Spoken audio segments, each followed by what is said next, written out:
Comme vous l'avez vu, petit changement de bracelet avant de partir faire une petite sortie. Là, je vais aller courir un petit peu dans la montagne tant qu'il est encore temps. Et puis après, on se retrouve ici pour discuter en détail de la montre et notamment de ce changement de bracelet. Ça y est, on se retrouve enfin pour parler de la Vertix 2 de Coros. Je dis enfin parce que ça fait quand même un petit bout de temps que j'ai cette montre. Une montre peut-être la première qui peut concurrencer vraiment Garmin et toute la gamme Fenix notamment. J'ai beaucoup mis la Garmin Enduro évidemment, mais c'est quand même la gamme Fenix qui est toujours en pointe chez Garmin et qui le sera dans le futur je pense, avec la sortie de la Garmin Fenix 7 peut-être un jour. Quelques éléments de contexte comme d'habitude sur ce test. Je vous disais que enfin je fais la vidéo parce que ça fait un moment que je l'ai. Je l'ai reçu en août dernier, donc forcément j'ai eu quand même pas mal de temps pour la tester. Pourquoi je fais la vidéo maintenant? Il y a plein de facteurs. Déjà parce que au début je ne l'ai pas forcément mise énormément. Jusqu'à la TDS, j'avais la Garmin Enduro, je savais que j'allais courir avec la Garmin Enduro sur la TDS, donc je voulais pas trop la mettre et me brouiller un peu les messages. Donc voilà, j'ai commencé à courir avec à partir de septembre surtout. J'ai beaucoup couru avec ensuite, enfin beaucoup, fait la majorité de mes sorties. J'ai notamment fait aussi le Tour du Beaufortin avec cette montre pour me rendre compte un peu sur une sortie comme ça, une grosse sortie. Juste en dessous. J'utilise la dernière Coros Vertix 2 avec la Carto, c'est quand même pas mal, même si c'est pas aussi développé que sur Garmin, c'est quand même pas mal. Je suis quand même passé 14 heures dehors, donc ça fait voilà un petit ultra on va dire. Je voulais voir un peu de quoi il en retournait, à la fois sur l'autonomie, sur l'ergonomie de manière générale, voilà, donc c'était intéressant. Je l'ai testé aussi il y a très peu de temps là, sur le vélo pour voir un peu aussi ce que ça disait. Donc je pense que maintenant j'ai pas mal de recul et je vais pouvoir vous comparer tout ça avec la Garmin Enduro que j'ai beaucoup mis ces derniers mois, également la Vertix 1 aussi que j'avais énormément mis avant que la Garmin Enduro arrive. Ça va être une vidéo longue forcément, j'ai tout chapitré. J'ai réfléchi à diverses manières de traiter la vidéo. Je me suis dit que le plus simple serait faire ce que j'aime moins.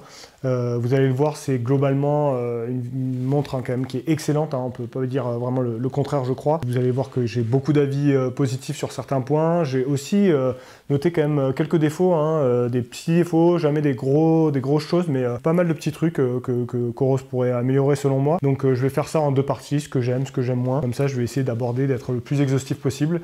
N'hésitez pas comme d'habitude s'il y a des points que je ne mentionne pas à mettre des questions complémentaires en commentaire.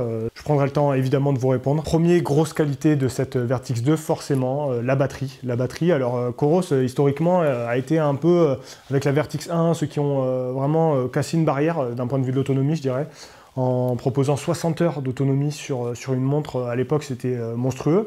Ensuite, Garmin a sauté dans les pas de Coros pour proposer 80 heures sur la Garmin Enduro. Et déjà, si vous allez voir à la fois mon test sur la Vertix, à la fois celui sur la Garmin Enduro, vous vous rendrez compte que j'avais été déjà bluffé et je trouvais que c'était déjà monstrueux comme autonomie. Là, on passe à 140 heures. 140 heures, c'est-à-dire que c'est avec le cardio activé, c'est avec un enregistrement de la position toutes les secondes. Donc, vous voyez, c'est une précision maximale.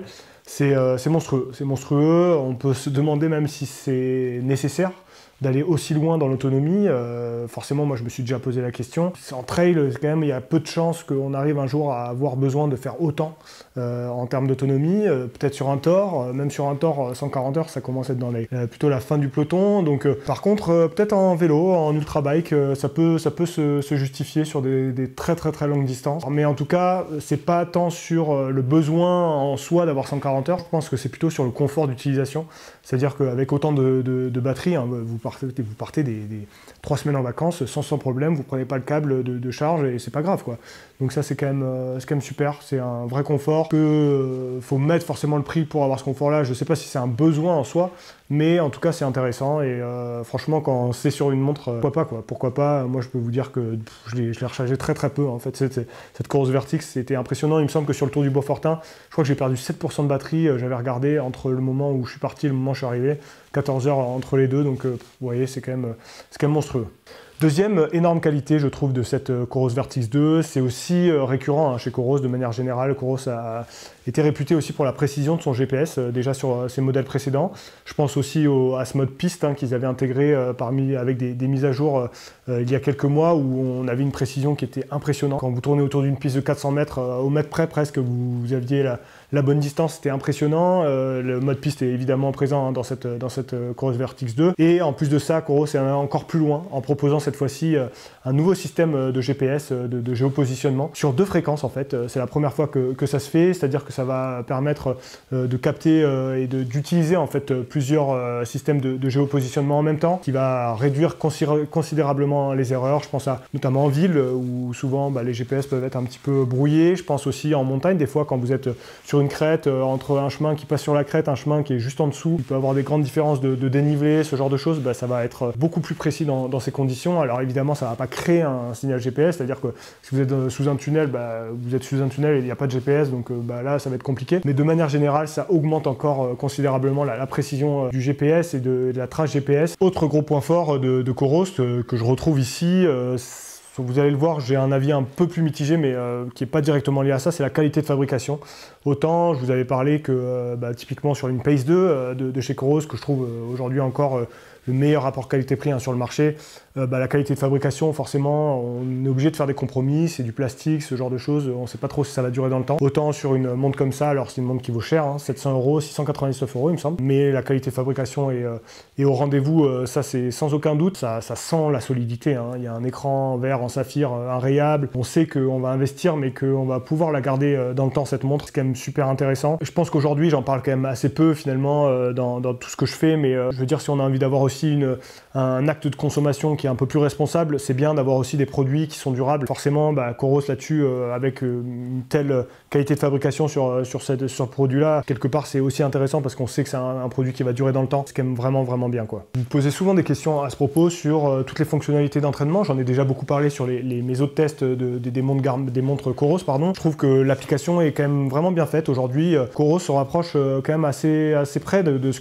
que propose Garmin en termes de planification d'entraînement, de suivi d'entraînement. Alors suivi d'entraînement, moi je n'en ai pas trop besoin, c'est pas des outils que j'utilise forcément parce que déjà je suis suivi un peu sur l'entraînement, donc de ce point de vue là c'est pas forcément nécessaire. Je regarde beaucoup Strava à titre personnel, j'utilise pas forcément l'application de la montre pour faire ça, mais de manière générale ça commence à devenir très complet hein, ce que propose Coros via l'application, via toutes les nouvelles fonctionnalités. Sincèrement, c'est quand même vraiment intéressant sur la planification d'entraînement. Là, je trouve que c'est intéressant aussi. C'est eux qui se rapprochent le plus de Garmin. C'est pas encore au niveau de Garmin pour moi. Il y a quelques petits détails. Des fois, quand on planifie, on veut mettre certaines répétitions, etc., grouper des répétitions. C'est pas encore aussi bon que Garmin pour moi, mais ça reste quand même très bon et meilleur pour moi que ce que proposent Polar et Suunto. Et de manière générale, vous avez un peu tous les modes hein, qui peuvent exister aujourd'hui et qu'on a besoin. Il y a une grosse vingtaine de modes, je crois, déjà rentrés dans la montre. Là aussi, ça ne va pas aussi loin que Garmin, mais c'est quand même très bon. On a un peu tout ce qui se fait. Énormément de données disponibles aussi. Je pense typiquement, là je reprends le Home Trainer, c'est intéressant. On a toutes les données de puissance, différentes données de puissance. La puissance est également présente même en trail, en course à pied. Il y a beaucoup de choses qui sont disponibles. Ça, c'est vraiment un bon point d'un point de vue des fonctionnalités. Sincèrement, Coros, ça devient très complet. Je parlais des fonctionnalités d'entraînement, ça me permet de basculer sur l'écran. J'y reviendrai. C'est une montre qui est un peu massive hein, de manière générale. Par contre, l'écran s'est agrandi par rapport à la Vertix première du nom. Alors ça plaira à certains, ça déplaira à d'autres, mais ça permet notamment aujourd'hui d'avoir jusqu'à 8 données en même temps disponibles pendant l'entraînement sur la montre. Ça, je trouve c'est un peu intéressant. Autant en vélo, j'ai testé 8 données, c'est illisible pour moi. Quand on est en train de rouler, c'est quand même compliqué, on voit pas grand-chose. Autant en trail, où on va beaucoup moins vite qu'en vélo, forcément, ça peut être intéressant d'avoir jusqu'à 8 données, si vous êtes du genre à vouloir vraiment beaucoup de choses en même temps sur la montre. Généralement, j'avais 6 données sur la montre. Là, j'ai testé 8 données, c'est aussi intéressant, on a un peu plus de choses. Ça, c'est aussi un bon point. De manière générale, l'écran est quand même assez grand. Va occuper quand même une grosse partie de la lunette, ce qui n'est pas toujours le cas parfois, typiquement sur la Suunto 9 Peak, que je vous ai testé là avant l'été. il y a un écran qui est déjà pas très grand, et en plus, il y a quand même des bordures qui sont assez importantes, donc ça réduit encore la taille de l'écran. Là, c'est pas du tout le cas. Coros a vraiment rempli au maximum l'écran de cette Coros Vertix 2. J'en viens au gros point que vous attendez certainement, la cartographie. Coros a intégré, ça y est, la cartographie dans ses montres. Je dis dans ses montres parce que c'est arrivé avec la Vertix 2, ça fait beaucoup de bruit, mais ils viennent de faire une mise à jour qui permet aux Apex Pro et aux Vertix première du nom d'intégrer également la cartographie. Alors ça, c'est, j'imagine que vous n'y attendiez pas si vous étiez possesseur d'une Apex Pro ou d'une Vertix, donc c'est une super bonne nouvelle, hein. Franchement, moi je peux que saluer cette politique de mise à jour de Coros, éviter que on ait un produit qui soit du consommable et que on est obligé tout le temps de changer pour avoir les dernières nouveautés. Là, c'est vraiment, je pense qu'il faut saluer quand les marques choisissent ce chemin de faire des grosses mises à jour et de faire profiter les mises à jour aussi aux modèles plus anciens. Donc là-dessus, bravo Coros, je pense qu'on peut que les féliciter. Et donc la cartographie, venons-en, intéressant, vraiment intéressant d'avoir enfin un concurrent sérieux à la Garmin qui vient sur la cartographie. Pour autant, la cartographie, elle a encore quelques défauts, mais déjà le fait d'avoir la cartographie, c'est déjà intéressant. Je reviendrai sur la partie que j'ai un peu moins aimé, sur les petits défauts de la cartographie selon moi, mais déjà je trouve que c'est vraiment intéressant. J'y ai pensé notamment pendant ma sortie sur le Tour du Beaufortin. Il y avait un endroit, je connaissais pas trop le chemin. Un coup sur la carto, on voit que l'itinéraire il passe à gauche du lac. Quand on voit pas trop le chemin, on est un peu hors sentier, c'est intéressant, voilà, de savoir ça. Et puis hop, j'ai directement retrouvé mon chemin, donc voilà, c'est quand même un petit détail qui va être sympa, même si elle demande encore d'être améliorée. Cartographie, suivi d'itinéraire, voilà, tout ça c'est un petit peu lié. Il y a un suivi d'itinéraire que je trouve quand même plutôt bon, d'autant que dans une dernière mise à jour, Coros permet maintenant le lien direct avec Strava, ce que je vous avais présenté sur la Garmin Enduro, c'est-à-dire que vous créez un itinéraire sur Strava, vous savez que moi je fais ça souvent, et puis on peut directement l'intégrer via l'application très facilement, très rapidement sur sa montre, donc ça c'est bien, c'est vraiment bien, c'est vraiment intéressant. Il y a également proposition quand on suit un itinéraire d'un profil, alors il n'y a pas ce que fait Garmin avec Klimpro, donc voilà, moi je suis un énorme fan de Klimpro. Là on retrouve pas ça sur cette Coros Vertix 2. Par contre le suivi sur le profil est quand même assez bon, on peut zoomer dedans, c'est quand même aussi intéressant. Ça va pas jusqu'à ce que fait Garmin sur ce coup-là. Garmin est encore au-dessus selon moi. Voilà, j'ai fait un petit peu le tour des gros points forts selon moi de cette Coros Vertix 2 et vous voyez quand même beaucoup de choses, hein, et des choses vraiment importantes, hein. Donc voilà, ça fait forcément une excellente montre de manière générale. Pour autant, il y a encore quelques petits défauts, je trouve. Je vais commencer par la cartographie parce que j'en parlais juste avant. Cette cartographie, elle n'est pas encore, pour moi, vraiment parfaite. Elle n'est pas au niveau encore de ce que fait Garmin. Je pense, en fait, c'est une cartographie qui est... il y a trois types de cartes qui sont disponibles. Alors, soit la carte topographique, soit la carte classique, soit un mix des deux. Je trouve que c'est pas forcément tout le temps ultra lisible. Ça c'est un premier point, notamment la carte topographique où finalement on voit même pas vraiment les chemins. Petite problématique. Cela dit, quand on suit un itinéraire, qu'il y a l'itinéraire sur la cartographie, c'est quand même intéressant parce que avec cette carte topographique, on a notamment des courbes de niveau et ça, quand on est en montagne, c'est un élément qui est super intéressant à voir pour se repérer, pour voir un petit peu où on est, etc. Même d'un point de vue sécurité, c'est vraiment bien. Savoir s'il y a des barres rocheuses, ce genre de choses. Par contre, voilà, aussi sur le modèle qui est classique, où là on voit toutes les routes et tous les chemins, en fait, une route et un chemin, c'est le même type de trait, donc ça aussi c'est un peu problématique. Parfois on ne sait pas trop si on est sur un chemin, si c'est une route qui arrive. Il y a encore pour moi des améliorations à faire. Ce qui serait ultime, c'est qu'on puisse ajouter nous-mêmes des cartes, hein, comme ce que propose Garmin. Ça, c'est pas encore d'actualité, je ne sais pas si ça le sera. Mais en tout cas, voilà, il y a encore une cartographie, c'est déjà bien qu'elle y soit, mais elle peut encore être améliorée selon moi. D'un point de vue de l'ergonomie, je vous disais que moi j'aime vraiment quand même bien cette application Coros, je la trouve plutôt bien faite, plutôt intuitive. Pour autant, ce qui est dans la montre, là, parfois l'ergonomie c'est un peu plus compliqué selon moi. Je trouve que typiquement pour faire, voilà, pour choisir un peu les options de ces sorties, on est obligé d'aller chercher un peu à droite à gauche parfois on peut même pas changer pendant l'activité certaines choses. C'est beaucoup plus malléable, on va dire, chez Garmin, je trouve, l'écosystème. Ça c'est intéressant. Garmin, on peut aller jusqu'à changer certaines données qu'on a besoin pendant la sortie. Si on veut activer le cardio, c'est dans un certain endroit dans la montre. Si on veut activer la navigation, c'est un certain autre endroit. Voilà, si on veut faire ce genre de changement, c'est pas toujours pareil, c'est pas toujours au même endroit. On est obligé d'aller chercher à droite, à gauche. Donc parfois, en termes d'ergonomie, on s'y perd un peu. Ça, c'est peut-être un petit défaut qu'on peut soulever. Parlons maintenant de la taille de cette Vertix 2. Vous l'avez vu, elle est quand même plus grosse que la Vertix 1. Elle est plus lourde que beaucoup d'autres montres que j'ai pu tester en fait ces derniers mois, ces dernières années. Peut-être même la plus lourde. Je l'ai pesée, je crois, à 84 grammes et demi avec le changement de bracelet. Alors ça, c'est un autre point qui est complémentaire à ce que je développe ici. Pour moi, le bracelet qui est fourni avec cette Coros Vertix 2 est quand même très large. Moi, j'aime vraiment mieux le bracelet de la Vertix 1. Et c'est pour ça que, comme j'ai les deux, je me suis permis de changer, d'intervertir les bracelets. Ce qui me convient beaucoup mieux finalement.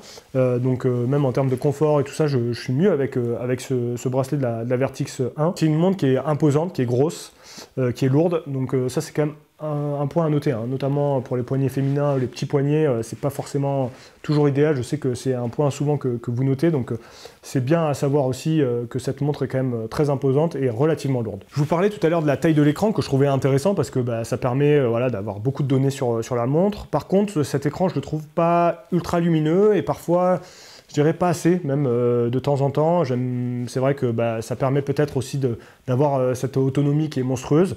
Mais voilà, de temps en temps, j'aurais bien aimé d'avoir peut-être un écran un poil plus lumineux. Je sais que Jérôme, encore de Montre Cardio GPS, a fait un post il n'y a pas longtemps où il parlait de est-ce que finalement il y aura un jour des écrans AMOLED sur ce genre de montre. Il y en a déjà sur certaines montres, je pense à la Suunto 7, je pense à d'autres marques de montres connectées plutôt, qui viennent un peu sur le côté sportif. Peut-être que sur une Fenix 7, peut-être, pourquoi pas, en écran AMOLED, je sais pas, sur d'autres montres qui arriveront dans le futur.